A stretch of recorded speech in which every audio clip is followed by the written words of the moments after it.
আসসালামু আলাইকুম রহমতুল্লাহ। সম্মানিত ভিউয়ার্স, আজকে আমি এসেছি ময়মনসিংহ জেলার গফরগাঁও এলাকার কদম রসুলপুর গ্রামে। আপনারা দেখেন গ্রামের দৃশ্যটা আসলে খুবই চমৎকার। সুবহানাল্লাহ, আল্লাহ সুবহানাহু ওয়া তাআলা দেখেন আমাদেরকে যে রিজিক দেন, তার রিজিকের যে অংশগুলো আমাদের মাঝে বন্টন হয়। এই কিন্তু কৃষিক্ষেত এবং অন্যান্য যে খামার রয়েছে, পাশাপাশি দেখেন আমাদের বাঙালি জাতি, আমরা মাছে-ভাতে বাঙালি। সেই মাছে-ভাতে বাঙালি হিসাবে আমাদের ভাতের যে প্রধান উৎস ধান, এই ধান ক্ষেতগুলো দেখেন খুবই চমৎকার। এটা এখনো পাকেনি, সবেমাত্র এটা দানা বের হয়েছে। পাশাপাশি দেখেন আমি আপনাদেরকে আরেকটু সামনে নিয়ে যাচ্ছি।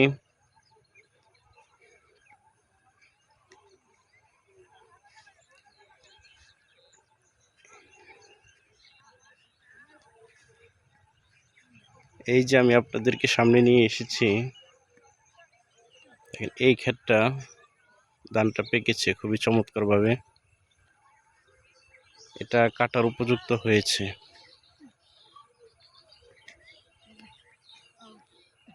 এটা কাটা যাবে, উপযুক্ত হয়েছে কাটার জন্য। তো মাশাআল্লাহ, এই ক্ষেতটাতে ভালোই ধান ধরেছে। এটা নিয়ে কিন্তু একটা বিশাল উপমা রয়েছে সম্মানিত ভিউয়ার্স। আল্লাহ সুবহানাহু ওয়া তাআলা সূরা বাকারার 261 নম্বর আয়াতে একটা উদাহরণ দিয়েছেন এই ধানের এই শীষ এবং এই দানা দিয়ে। যেরকমভাবে আল্লাহ সুবহানাহু ওয়া তাআলা বলেন, মাসালুল লাযীনা ইউনফিকুনা আমওয়ালাহুম ফি সাবিলিল্লাহি কামাসালি হাববাতিন আম্বাতাত সাবআ সানাবিলা। ওয়া আলাইকুমুস সালাম। আম্বাতাত সাবআ সানাবিলা ফি কুল্লি সুমবুলাতিন মিআতু হাব্বাহ।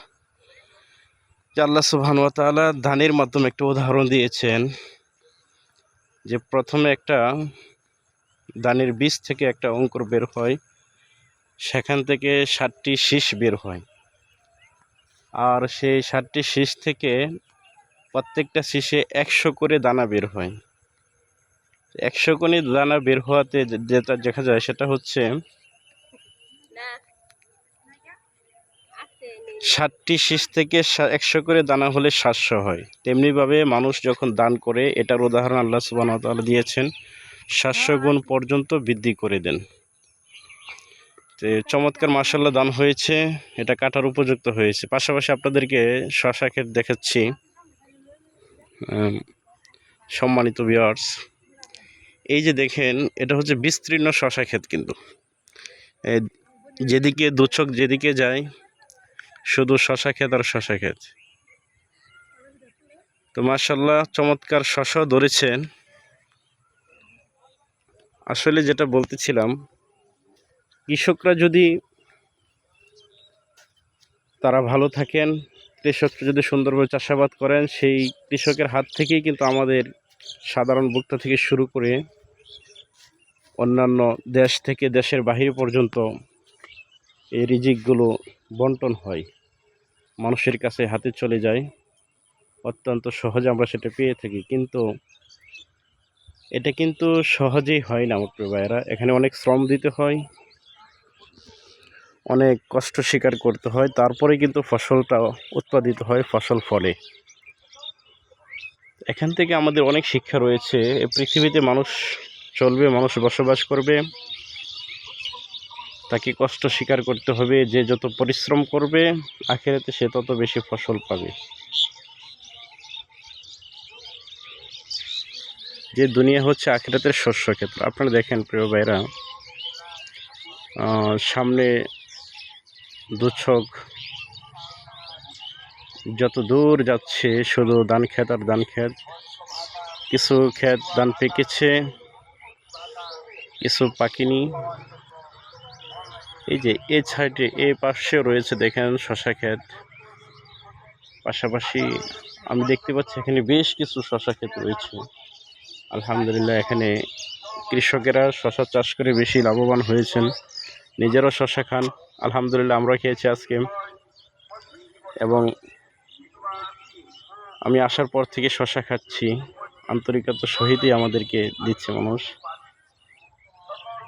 তো সম্মানিত ভিউয়ার্স, যেটা বলতেছিলাম, এটা হচ্ছে ময়মনসিংহ, বৃহত্তর ময়মনসিংহ জেলার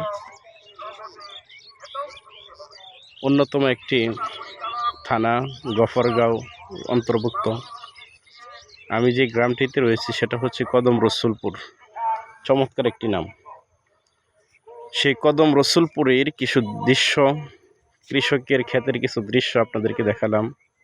বিশেষ করে ধান ক্ষেত, পাশাপাশি হচ্ছে শশা ক্ষেত। শশা আমরা সকলেই পছন্দ করি। আমরা কোথাও দাওয়াত খেতে গেলেও যেটা আমাদের খাবারের সাথে একটা আইটেম হিসাবে থাকে, সালাদ হিসাবে। পাশাপাশি আমাদের বাড়িতে যদি কাউকে আহ্বান করি, শশার আইটেমটা আমরা সকলে রাখার চেষ্টা করি। তো দেখা যাচ্ছে এই অঞ্চলে প্রায় কৃষকই শশা ক্ষেত করে থাকেন। তারা নিজেরা এখান থেকে অনেক উপকৃত হয়। আমাদের হাতে এই শস্যগুলো পৌঁছে যায়। তো সম্মানিত ভিউয়ার্স, আজকের ভিডিও এখানেই শেষ করছি। আপনারা সকলে ভালো থাকবেন। আল্লাহ সকলকে ভালো রাখুক, নিরাপত্তায় রাখুক। আল্লাহ সুবহানাহু ওয়া তাআলার এই অপার সৃষ্টি, বিস্তীর্ণ কৃষিভূমি, এগুলো দেখে যেন আমরা বেশি বেশি আল্লাহ সুবহানাহু ওয়া তাআলার শুকরিয়া জ্ঞাপন করতে পারি, তার প্রশংসা করতে পারি, তার তাসবিহ পড়তে পারি।